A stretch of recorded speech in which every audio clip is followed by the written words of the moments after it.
Notizie stampa, notizie rassegna stampa di TG Plus per oggi 10 giugno, Treviso Mare, nuova tragedia, un motociclista 65enne, l'imprenditore Gastone Feltrino cade e muore a causa di una corda volata sulla strada per il vento. Sono notizie veramente sfortunate queste, e una perizia sull'auto di Ludovico e Valeria, tutti i punti a rischio della strada per Jesolo, ricorderete insomma i tre morti di Roncade, l'incidente terribile. Sfidano le bombe di Kiev per la maternità in affitto, copia di Conigliano che è segnalata dalla procura. E poi altre notizie di cronaca: avete sparito da giorni, lo trovano morto in casa giallo a Borgo Capriolo, un comando all'assalto della villa dei manager, brucia il tetto del condominio, fatti evacuare 3 palazzi. Andiamo a vedere anche su Gazzettino rapidamente che cosa scrive il giornale del Veneto, che come Marco e Gloria morta nella casa che brucia, un sensore l'avrebbe salvata, tragedie causate dall'avidità. Si parla ancora della morte della ragazza nello sfogo del papà. Purtroppo in questo incendio c'è stata molta negligenza, da quello che si capisce. Si parla di Ferrari, ma lo vedremo dopo meglio su un altro giornale.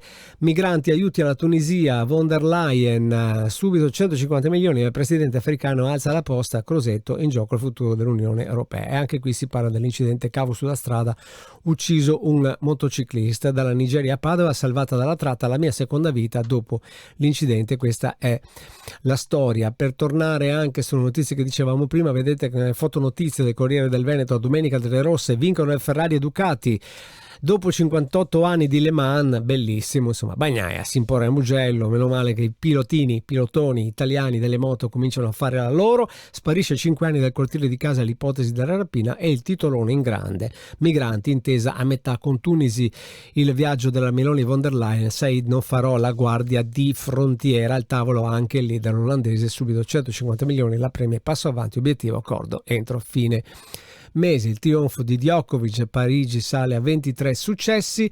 Per quanto riguarda la pagina padovana, noi andiamo a vedere quella trevigiana, per esempio. Andiamo a vedere quella trevigiana: Treviso, nuova sede regionale dell'associazione donatori, sicurezza stradale Montebelluna, scoperto l'esame della patente con l'auricolare. Ma andiamo a vedere anche una pagina un po' più generale del Veneto: 3 minorenni bloccati nel Brenta, allarme bomba alla stazione di Venezia, a Treviso la nuova sede regionale dell'associazione donatori, e Quarto d'Altino, schianto tra 2 auto, morta una donna. Ma questo trovate naturalmente le notizie anche sulla pagina, e trovate anche i link se volete dare un'occhiata un po' a tutte le province di Notizie Plus, naturalmente, che viene aggiornata ogni giorno.